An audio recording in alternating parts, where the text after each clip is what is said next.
जय श्री राम साथियों। आज हम बात करेंगे ऋषि, महर्षि, मुनि, साधु और संत में क्या अंतर होता है। भारत में प्राचीन समय से ही ऋषि मुनियों का विशेष महत्व रहा है, क्योंकि ये समाज के पथ प्रदर्शक माने जाते हैं। ऋषि मुनि अपने ज्ञान और तप के बल पर समाज कल्याण का कार्य करते थे और लोगों की समस्याओं से मुक्ति दिलाते थे। आज भी तीर्थ स्थल, जंगल और पहाड़ों में कई साधु संत देखने को मिल जाते हैं। लेकिन क्या आपको पता है कि साधु संत, ऋषि, महर्षि आदि में ये सब अलग क्यों होते हैं? क्योंकि ज़्यादातर लोग इनका अर्थ एक ही समझते हैं। आइए हम आज आपको बताते हैं कि ऋषि, महर्षि, मुनि, साधु और संत में क्या अंतर है और उनके बारे में क्या मान्यताएं हैं। सबसे पहले बात करेंगे ऋषि। ऋषि वैदिक संस्कृत भाषा का शब्द है।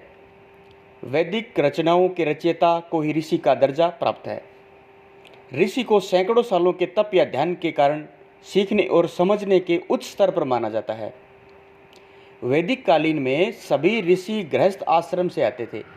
ऋषि पर किसी तरह का क्रोध, लोभ, मोह, अहंकार और ईर्ष्या आदि की कोई रोक टोक नहीं है और ना ही किसी भी तरह का संयम का उल्लेख मिलता है। ऋषि अपने योग के माध्यम से परमात्मा को प्राप्त हो जाते थे और सभी शिष्यों को आत्मज्ञान की प्राप्ति करवाते थे। वे भौतिक पदार्थ के साथ साथ उसके पीछे छिपी ऊर्जा को भी देखने में सक्षम थे। हमारे पुराणों में सप्त ऋषि का उल्लेख मिलता है, जैसे केतु, पुलह, पुलस्त, अत्रि, अंगिरा, वशिष्ठ तथा भृगु ऋषि। अब हम बात करेंगे महर्षि। ज्ञान और तप की उच्चतम सीमा पर पहुंचने वाले व्यक्ति को महर्षि कहा जाता है। इनसे ऊपर केवल ब्रह्म महर्षि माने जाते हैं। हर सभी में 3 प्रकार के चक्षु होते हैं। वह ज्ञान चक्षु, दिव्य चक्षु और परम चक्षु है। जिसका ज्ञान चक्षु जागृत हो जाता है उसे ऋषि कहते हैं। जिसका दिव्य चक्षु जागृत होता है उसे महर्षि कहते हैं। जिसका परम चक्षु जागृत हो जाता है उसे ब्रह्म ऋषि कहते हैं। अंतिम महर्षि दयानंद सरस्वती हुए थे, जिन्होंने मूल मंत्रों को समझा और उनकी व्याख्या की। इसके बाद आज तक कोई व्यक्ति महर्षि नहीं हुआ। महर्षि मोह माया से विरक्त होते हैं और परमात्मा को समर्पित होते हैं। अब बात करते हैं साधु। साधना करने वाले व्यक्ति को साधु कहा जाता है। साधु होने के लिए विद्वान होने की जरूरत नहीं है, क्योंकि साधना कोई भी कर सकता है।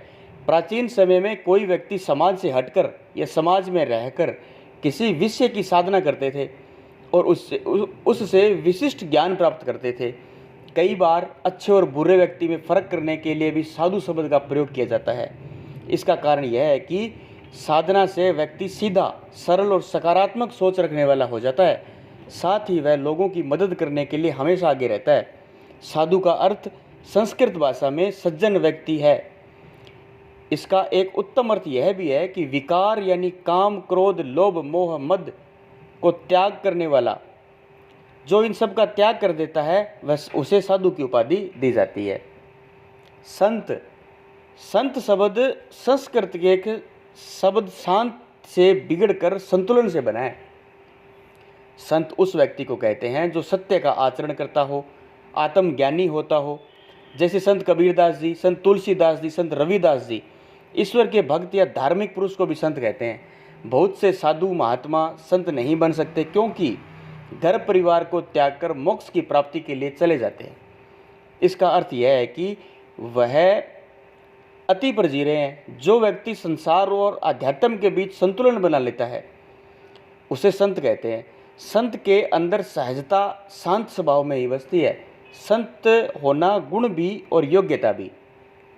अब हम बात करेंगे मुनि। मुनि शब्द का अर्थ होता है मौन, अर्थात शांत, यानी जो मुनि होते हैं वह बहुत कम बोलते हैं। मुनि मौन रखने की शपथ लेते हैं और वेदों और ग्रंथों को प्राप्त करते हैं। जो ऋषि साधना प्राप्त करते थे और मौन रहते थे उनको मुनि का दर्जा प्राप्त होता है। कुछ ऐसे ऋषियों को मुनि का दर्जा प्राप्त था जो ईश्वर का जप करते थे, नारायण का ध्यान करते थे, जैसे कि नारद मुनि। मुनि मंत्रों को जपते हैं और अपने ज्ञान से एक व्यापक भंडार की उत्पत्ति करते हैं। मुनि शास्त्रों की रचना करते हैं और समाज कल्याण के लिए रास्ता दिखाते हैं। मौन साधना के साथ साथ जो व्यक्ति एक बार भोजन करता हो और 28 गुणों से युक्त हो, वह व्यक्ति भी मुनि कहलाता है। आपको जानकारी पसंद आई होगी। जो हमारे चैनल पे नए हैं वो चैनल को सब्सक्राइब कर लें, बेल आइकन को दबाएं ताकि आने वाली नवीन जानकारी आप तक पहुंच सके। परमात्मा सबका भला करे। ओम श्री परमात्मा ने नमः।